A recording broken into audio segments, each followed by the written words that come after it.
Hello, family, and welcome to He Say, She Say Family Coach Live. I am your host, Shar Selassie, founder of Law for Love, the most special place in the legal system in Atlanta, where we help families navigate crisis and conflict to live happier, healthier, more meaningful lives as families, to get past those moments where we're not quite understanding each other. And so here the goal and the mission is that the gender war stop at Law for Love. We're not here to blame men for what the problems women need to navigate, and we're not here to blame women for the problems that men need to navigate. We're here to help each other hear one another. And so, welcome to all of you, family, and thank you for joining me tonight. So, I'm going to dive in because I really don't know how long this is going to take. I want to share with you this teaching about the root and fruit of the honeymoon, right? And so I do believe that this conversation is going to continue into a future teaching. So let's dive in and see what we can uncover together from Yah's word. Now, I'm working two different screens here. Let's see if this gets me there. Okay. So starting with the honeymoon.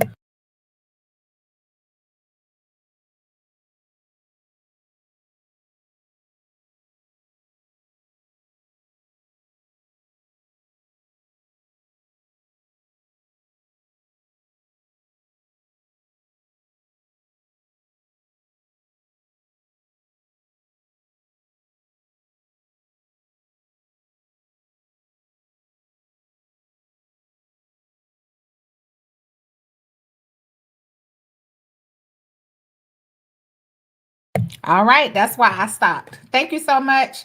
I was asking if I could get a one before I ended up on slide number 5 and nobody could hear what I was saying. Thank you, Sister Coco G.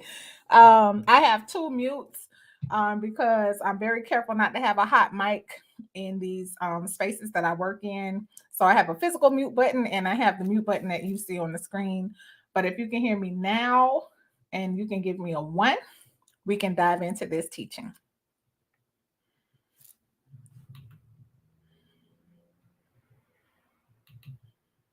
Are you able to hear me now? Am I still muted? All right. Thank you so much. I appreciate you, family. One of my introductory statements, just in case I was muted when I said it, this teaching right here might possibly be 2 or 3 parts, just depending on where the spirit leads. So I want to dive in and I want to get your feedback after I get through the presentation. Let's talk about some of the issues that will be coming up. So when we look at the definition of honeymoon, and this is coming from dictionary.com, a honeymoon is defined as a vacation or trip taken by a newly married couple, often used attributively. The second definition is a period of harmony at the beginning of a marriage. Third, any period of blissful harmony. And 4, any new relationship characterized by an initial period of harmony and goodwill. So, what's really interesting about this, I wanted to kind of like take a look at this compound word we call honeymoon, right? And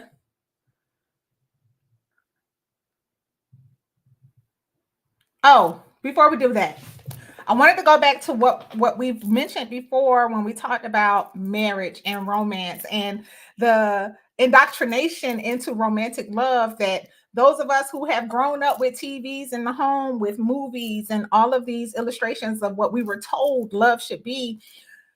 I felt like when I was reading the definition of honeymoon that it had a lot of the romantic root in it, that being of or related to the nature of romance. Okay. And when I was looking at the definition of romance again, the synonyms they kind of jumped out at me: imaginative wild, exaggerated, extravagant, fantastic. So again, we're talking about the beginning of a marriage from the modern cultural perspective, which begins with a description that talks about the honeymoon being a vacation or a period of harmony, almost as though the whole marriage is not supposed to be harmonious. I mean, I don't know. I'll let y'all weigh in on that. So for me, it kind of feels like a setup. And the question for you to consider: can it be that the phenomenon of divorce in our modern culture is a direct, and let me throw in the lawyer word here, is a direct approximate result, right? There is a direct relationship, an undeniable relationship between this idea that is really rooted in misinformation and misdirection about what marriage really is. Can it be that even when we talk about what happens after the wedding is what a honeymoon, this honeymoon is supposed to be what a vacation for a brief period of time, right? Hold on just a second. Am I okay? So when we take just like a plain and basic look at the word honeymoon, it's a compound word, two words put together: honey, sweet, moon being a month, and sweet months. And when I was looking at this, I'm like, you know what? I wonder what the etymology is of this word. So then we took a closer look at the etymology to find that somewhere around the 1540s, this concept of the sweet month began being used with reference to newly married people. According to this etymology description here, the terminology or the concept is probably older than the 1540s.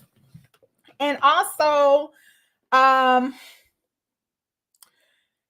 I thought it was really, really interesting, this other etymological note about the moon and the description of the marriage and its connection to the moon being that it begins full and it begins to wane. Like, I don't know, y'all, but I'm sorry that just feels wrong. Like, okay, your marriage begins as a full moon and then and then it's gonna go dark, right? Because that's what happens in the moon cycle. It just something is really, really off with this. But the furthest back, according to this particular etymology resource, was 1540s concerning the word honeymoon. And it has come to a common understanding as a post-wedding holiday. So again, aligning with the definition from the dictionary, a vacation.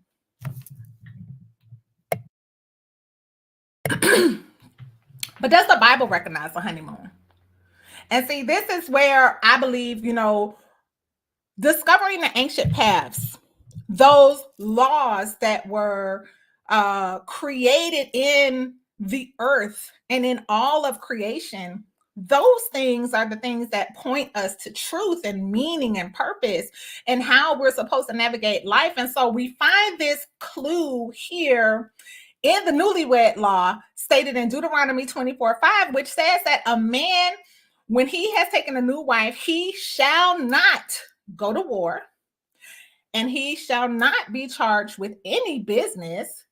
He shall be free at home, not for a moon or a month, but for 1 year. And while he's at home for a year, bring happiness to his wife, who he has taken.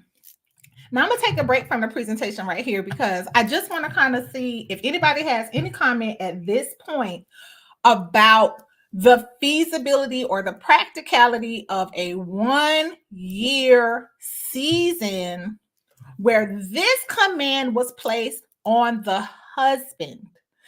And one of our brothers, our brother Red, had mentioned the way his mother used to teach about the year of happiness is the other word that I like to use for it, taking the language out of the scripture, was that before a man would take a wife, he should be financially set where he is not working for that year. And so I did want to give pause to the conversation right here. If anybody wanted to weigh in on that before I go further. 1 year to bring happiness to his wife, whom he has taken. This is a huge commandment and mandate on husbands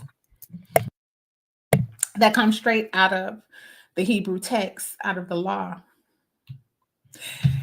Such an important law, by the way. So here's the emphasis. The emphasis comes out of the rules of war engagement. This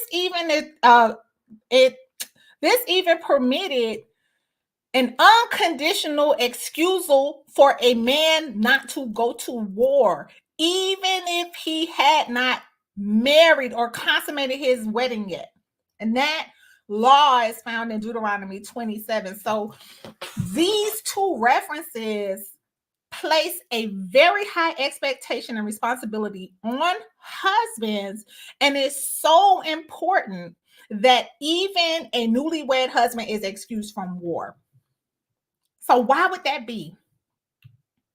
We have to begin to ask ourselves that given the modern, romantic, short-term cultural understanding of honeymoon, for most people, a honeymoon might be what? A long weekend, maybe a week. People who don't have to hurry up and get back to work might be able to enjoy an entire 28 days or month, a moon, to actually be together and to bond with one another as husband and wife. But this begs the question that when we look at the difference between the cultural norm of today of a honeymoon and it being a vacation, and the biblical culture of a year of happiness, why does Hebrew law require a man to remain with his new bride for the first year? This really begs the question. And if anybody has any thoughts on that right now, I'll be happy to kind of take a look at that and ponder.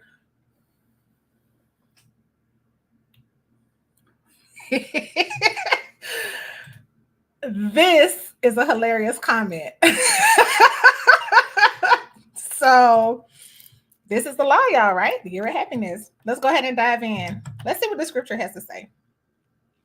So the first place I started was, I'm like, okay, what does this word happiness mean, right? And so it's Strong's H8055, which is this character here, Samak.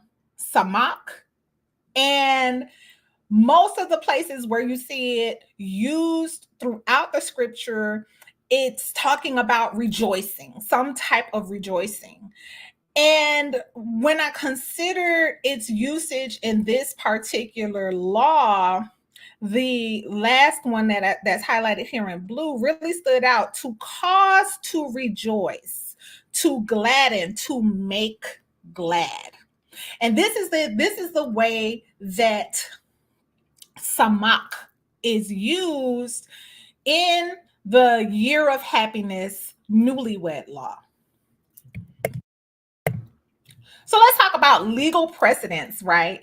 And one of the ways of really getting an understanding of how words were used and what their meanings are, and how we are really to understand different words, because we're not really coming from the same language necessarily, and the scripture has been translated and all of these other things. For us to get a better understanding, there's kind of like this rule of first, right? Where did this word first occur in the scripture?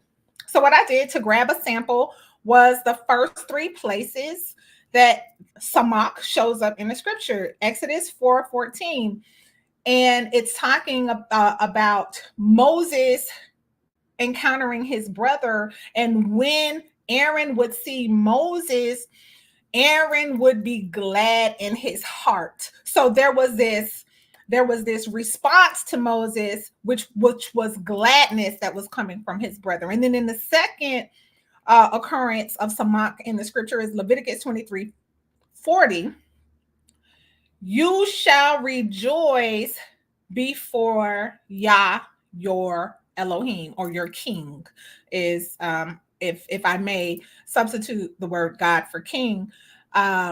This is you actively rejoicing. And we're going to dive in a little bit further in the next slide. But then the third occurrence happens in Deuteronomy 12:7, where you shall eat before Yah, your king, and you shall rejoice. Again, rejoicing is the theme of Samak in the newlywed law. And so when I took a closer look, this pattern of the first three precedential uses of samak showed a very interesting pattern. There was one, what the husband does for his wife, which is to make her glad in her heart. And then the second part was pointing to work, about picking up these tree branches and these boughs. There was some work involved that led to the rejoicing in the way that samak is used here in Leviticus 23:40. And then when we look at Deuteronomy 12:7, it is speaking specifically to a time for eating, a harvest. So like there's this first, second, and third, make her glad, do the work, and eat. That is the pattern that is coming out when you look at these first three uses of happiness or samak. The pattern is pointing to the law of the garden. And the law of the garden can be found in Galatians 6:7, which reads, we all know it, do not be deceived. Yah is not mocked. For whatever a man sows, that he will also reap. This is the law of the garden. The seed you put in the ground is going to determine the kind of fruit that you get back. Which begs the question for the husbands. And yes, I promised you I was going to aggravate you. I was going to come for you this week because we're talking about this mandate and this requirement that was put on husbands concerning marriage. What are you sowing? What seeds did you plant during the first year of your marriage? And if you're not married yet, then the question for you becomes, what type of harvest do you want to produce from your marriage for the first year? And if you're already married and you did not understand or know this law, it's okay. I have some encouragement for you as we approach some final thoughts. But we should all be thinking these things. What type of harvest do we want from our marriage? When we begin to see that these things that are pointing to the newlywed law, they are pointing to the law of seed time and harvest, the law of the garden. When we consider what is husband, what is wife, husband, you are the seed bearer. You carry the seed.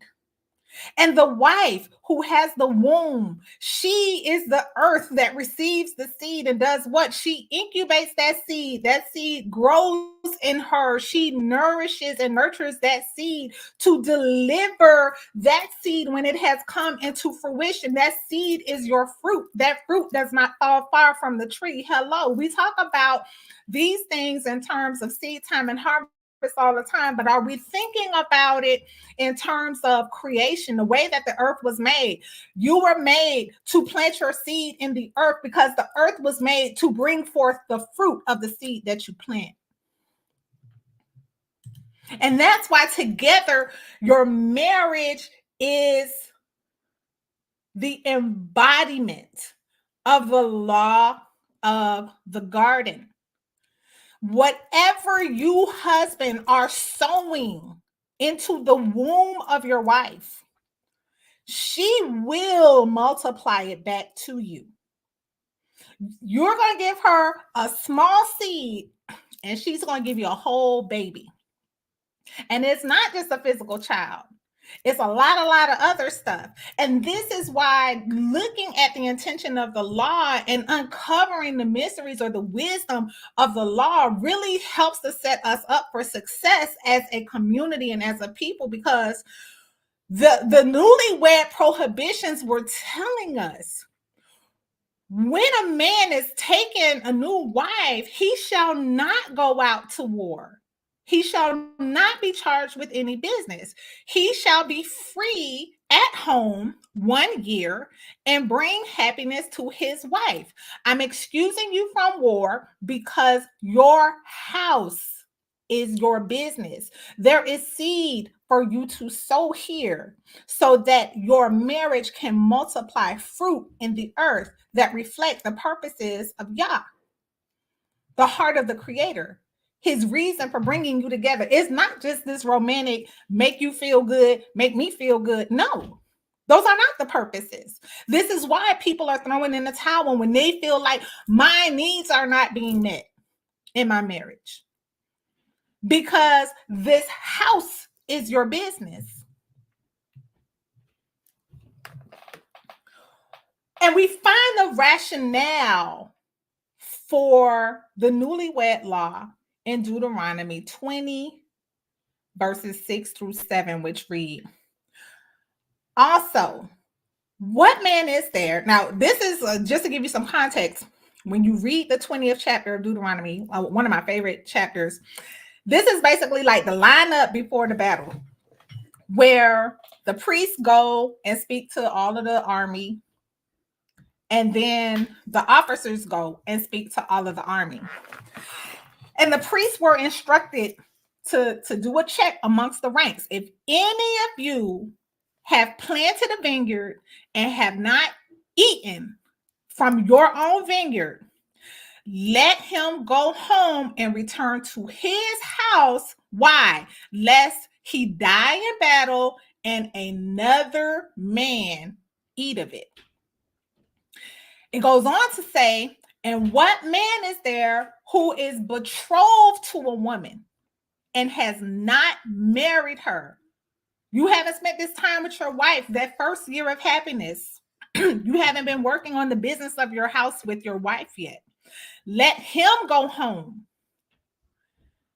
lest he die in battle, and what another man marry her. Why is this so important? Why are these things showing us you don't even have to fight with your nation right now when it comes to these specific things concerning your house? Well, it's because marriage is supposed to be blessed. We understand the divine justice system of blessings and curses by reviewing the 28th chapter of Deuteronomy.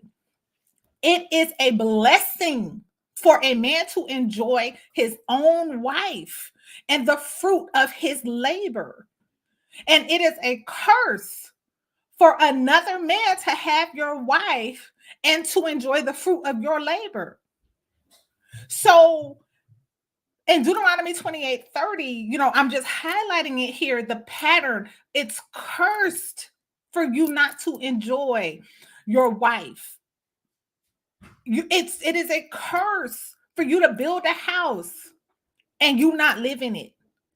It is a curse for you to have livestock and resources that you don't enjoy the fruit of your labor. These curses were never intended for marriage.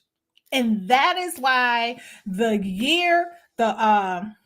this law of the year of happiness was so important for setting up the marriages of ancient Israel for success, to be blessed. Because when you are away from your wife, when you are off to war, when you are too busy at work and not with her, what multiplies back to you is your wife feeling lonely and longing for connection.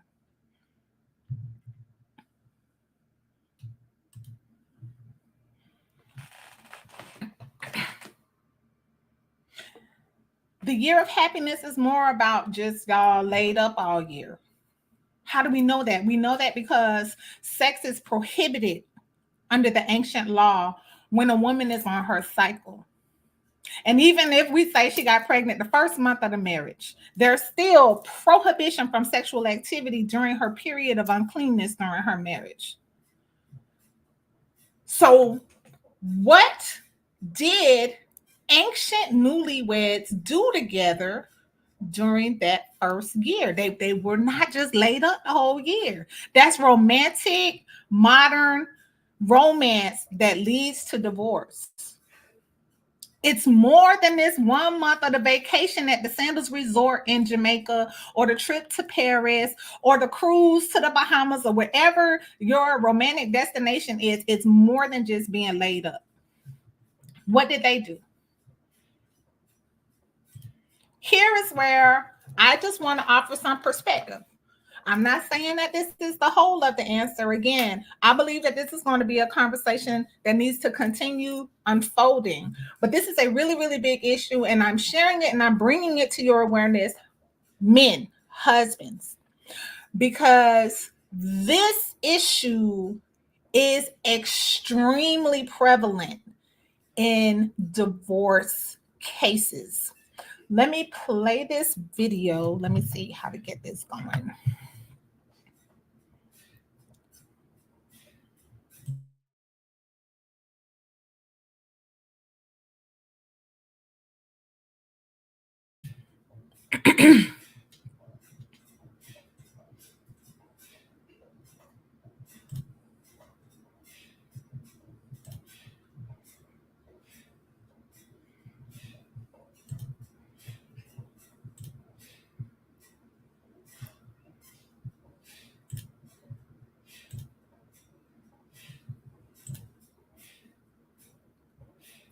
All right, let me try to play this. I am the grandmother of the baby. I am not the baby mother, I'm the baby mother ex-man. I am not the baby's mother, I'm the baby's neighbor. Nice. I'm the baby mama's cousin, and I think I can't have another baby. I'm not the baby mother, I'm the baby mother's aunt. Nice. I am not the baby mother. I'm a friend.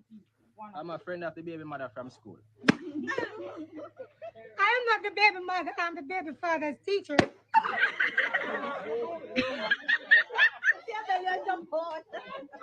I am not the baby mother, but I am the great grandmother of the baby. I am not the baby mother, I am the baby mother's baby. I am not the baby mother, I'm a friend of the baby mother. I am not the baby mother, I'm the baby mother's cousin. I'm not the baby mother, I'm the baby mother's favorite cousin. I am not the baby mother, I'm the baby mother's sister. I am not the baby mother, I'm the baby mother auntie. I am not the baby mama, I'm the baby mama aunt. I am not the baby mother, I am the baby father. I am the baby mother. I am the So the reason why I showed this video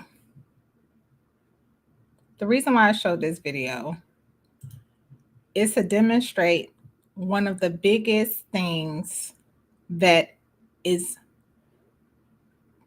like a silent destroyer of the work that marriages should be involved in.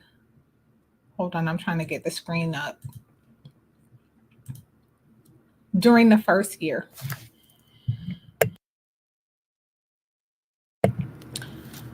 This festive activity was showing one very, very important part of what makes women rejoice in their marriages, and it's community, connection, and community. So while you're having your first year of happiness, what you are investing in, what you are building, you're building not only your house, not only your closeness, not only your togetherness, not only learning one another, but you are building and investing a building block of the community, because this is where women, we feel connected in community.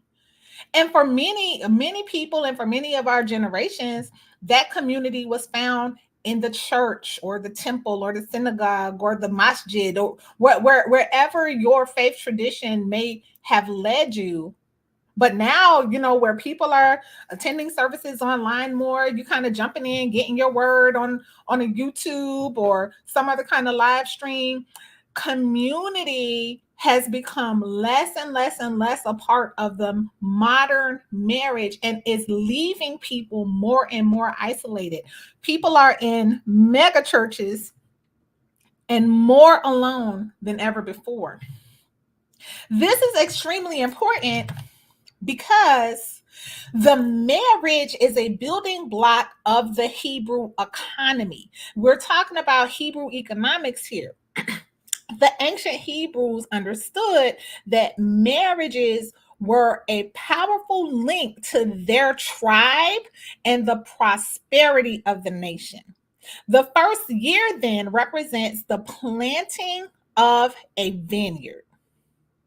And under the principles of Hebrew law, prosperity of a family created provision and security for the other elements of society. And I'm leaving some references in here from Deuteronomy 24:19 and Leviticus 23:22, being that the people were instructed, hey, when you have wheat, when you have grapes, when you have a fruit tree, and you go and you harvest from it, don't harvest all of it. Leave some for the widow, for the child who is without a father, for the strangers or the foreigners that are among you. Why? Because this was a very wise form of economics that was structured by the Most High so that there would never be hunger amongst the people of his nation.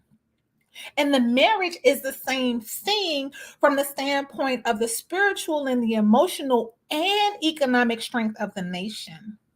And this is the purpose of the first year. So the question becomes, are you making your wife cheerful by investing in community with her? Loneliness in wives leads to a loss of respect and connection with her husband. This is just coming from the lady who's done thousands of divorces and has heard this thousands of times. Women who are married and feel alone in their marriages. So that's my question to aggravate the brothers. Are you making her cheerful by investing in community and togetherness with her? Being part of a community as a couple is foundational for future harvests of happiness for both of you. See, what the modern culture has done with honeymoon, it's giving you the vacation up front without the work. The idea here, or the spiritual principle, is like, no. You plant a garden, and in time, the seed that you grew, this apple tree, this mango tree, this grapevine, it will give you back sweetness and nourishment and fulfillment later. We in the honeymoon culture, we want the sweet and the vacation and all the goods up front, the holiday, the wedding holiday. But that is the complete reverse of ancient Hebrew culture with respect to marriage. And here's why I have to kind of just give a little thought as to what is social media and the internet doing to our marriages, and how can we be more intentional about safeguarding the garden of our marriages, because this thing right here, this is like a locust. If we are not careful, I've already spoken before and shared with you from this book called Regrets of the Dying, written by this lady. She was a palliative care nurse who wrote a book about all of these people who knew they were dying and all of the things that they regretted before they died. And in her book, 100% Men regretted not spending more time with their friends. So it's not only women that desire community. Men are regretting not having community when they find themselves on their dying bed. According to this observation made by this nurse, 90% of wives that we have worked with in divorce cases here at Law for Love describe their husbands as isolated and disconnected from community. 90%. And although we're living in a world that's more quote unquote connected because of the internet, I can't even count the amount of studies and research that are showing a correlation between feelings of loneliness and isolation. But you're supposed to have more friends. You got all these friends online, but you're lonely and you're isolated. These things are pointing to the importance of community as a part of the vineyard, the garden, the work that first year of marriage is intended to set a foundation for. More than just your house, but your house and your tribe's prosperity and your nation's strength. So here are my final thoughts, and I told you it's so much here, y'all. I already know. It's a couple of rabbit trails I'm really restraining myself from right now. Dear husbands, we know that you desire peace and harmony over the lifetime of your marriage, and you would do well to carefully consider the law of the garden, this newlywed law, the year of happiness, as it relates to what you have sown, what you can sow for that peace and that happiness that you are desiring your wife to multiply back to you. And wives, I'm still from the school of you are ultimately responsible for your own contentment, your own joy, finding your purpose, dreaming your dreams. Your husband, you can't dump that on him. I'm not putting that responsibility on husbands here. Wives are still responsible for our own journey, our own healing, our own identity, and working out the gifts and the talents and abilities that have been placed in us by our Maker. We are equally responsible for working out our own soul salvation with fear and trembling. So I'm not giving the wives a pass here. I'm just challenging the brothers. Because the future of peace and tranquility in our marriages, that agreement, it begins with attention, intentionality, and a plan that you build together in your marriage during that first year. But even if you haven't invested that first year with intentionality, you didn't know about this law, it's not too late. This is where I want to encourage you. The law of the garden is always in operation. So maybe you may have missed out on the year of happiness, the law of the newlyweds, but the law of the garden is always in effect based on every day intentionally thinking about the seed that you're sowing. And so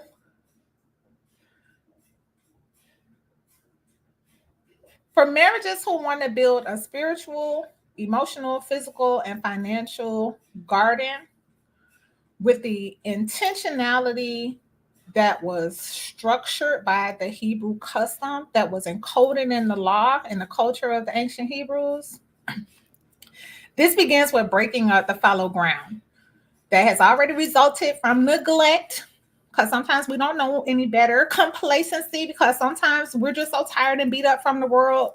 We're not putting in the work and the effort and the time into our marriages, from abuse because we have to do better, unforgiveness, bitterness, all of these things create fallow ground where nothing can grow. We're talking about a garden. And These are the things that begin to take root, weeds, right? When we don't intentionally garden our marriage or see our marriage as a garden. And so I take hope and instruction from Hosea chapter 10, verse 12, which says, sow for yourselves righteousness, reap in mercy, break up your fallow ground, your unfruitful ground. For it is time to seek Yah until he comes and rains righteousness on you.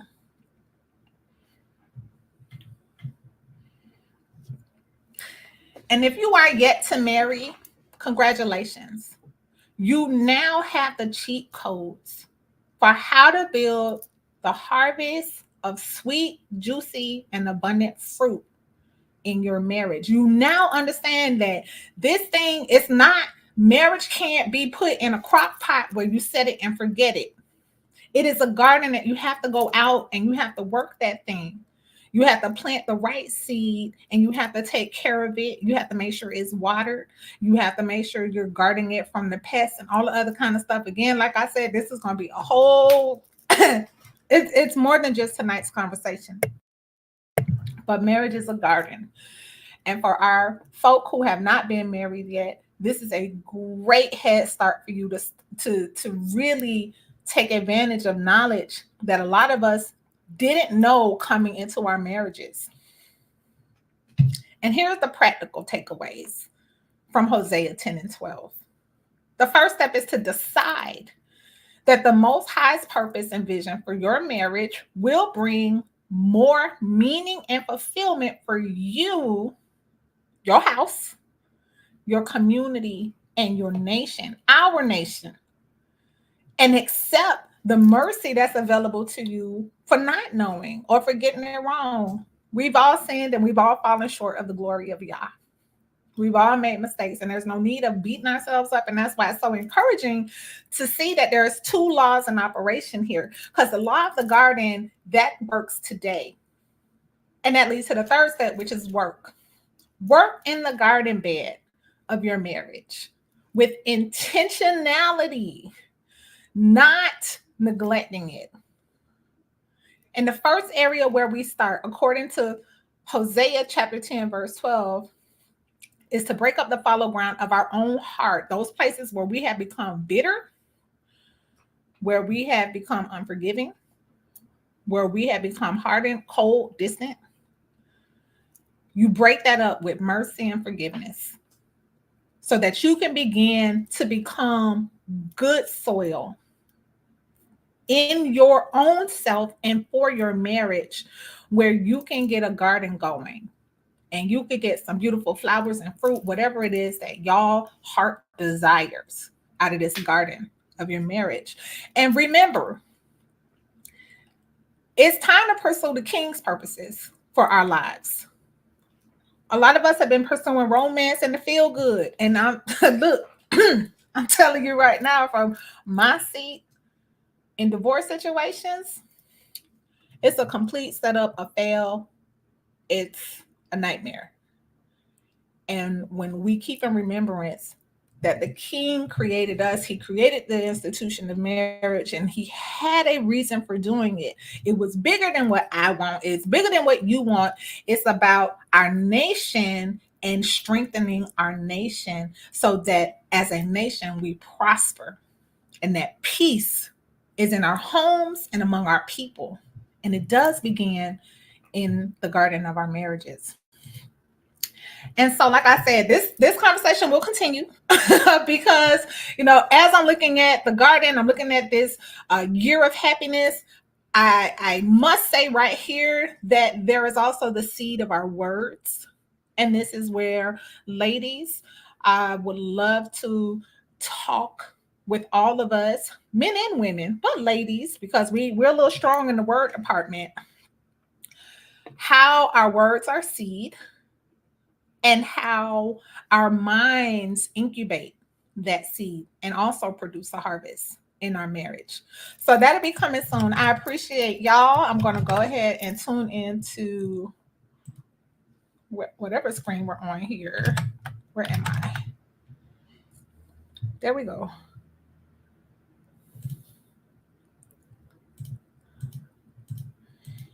Any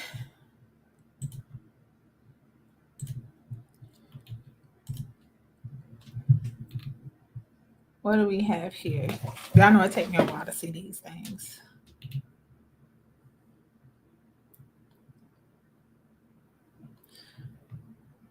Exactly. Be fruitful and multiply. All pointing to agriculture, gardening, seed, harvest, incubating, bringing forth.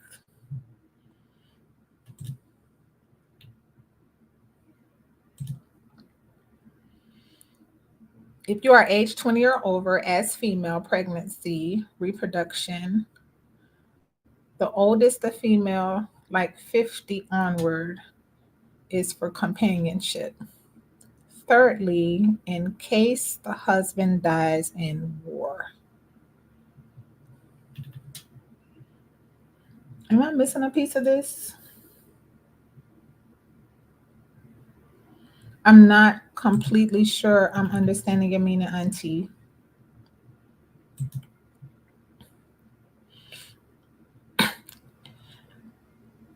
Yes, Brother Clifford.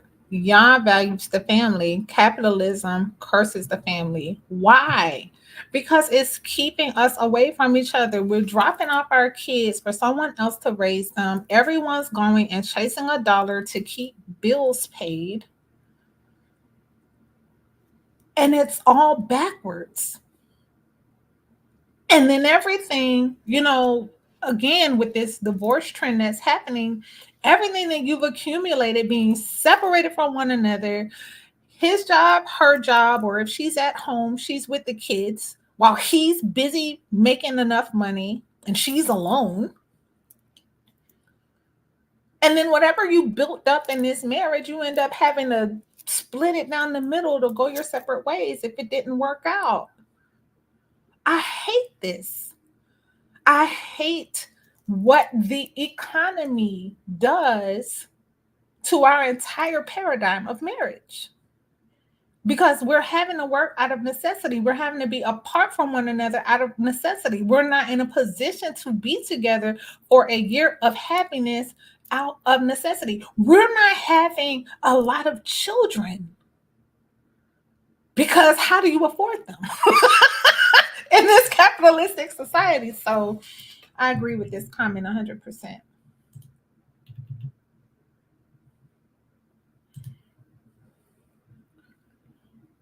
Welcome, Brother Walt. We glad you made it. So that's all I have for you tonight, family. I appreciate y'all joining me. I know that this one, um, this one has created even a lot of thought provocation here in my house and ways that we need to be looking at some stuff because we came into this thing 16 years ago with the very modern cultural honeymoon attitude that most people living here in the United States today have. And then after the honeymoon, and watching people have these $100,000, $200,000 weddings, they're 2 weeks in a foreign destination, the tens of thousands of dollars on an experience that lasts a moon, to come back to the reality of living together and having to build a life together and realizing that they are not equipped for this journey called marriage is one of the biggest failures of modern culture. So with that, I love you and I appreciate you, family. Again, here at Law for Love, gender wars are stopping. Husbands are hearing wives, wives are hearing husbands. We are finding the truth somewhere between the two of us because we need each other. And if we are going to be strong as a community, as a nation of people, it begins with our marriages. And with that, I look forward to connecting with you next week Whether or not we're going to pick up on the seed of the word, we'll see where that goes. I'm kind of feeling led in that direction, but it's a lot of material to cover. So it might be it might be a words part two, well, a words part one and part two, because it's a lot of material, the seed of our words and what they produce. So with that, family, I love you. Look forward to seeing you next Monday.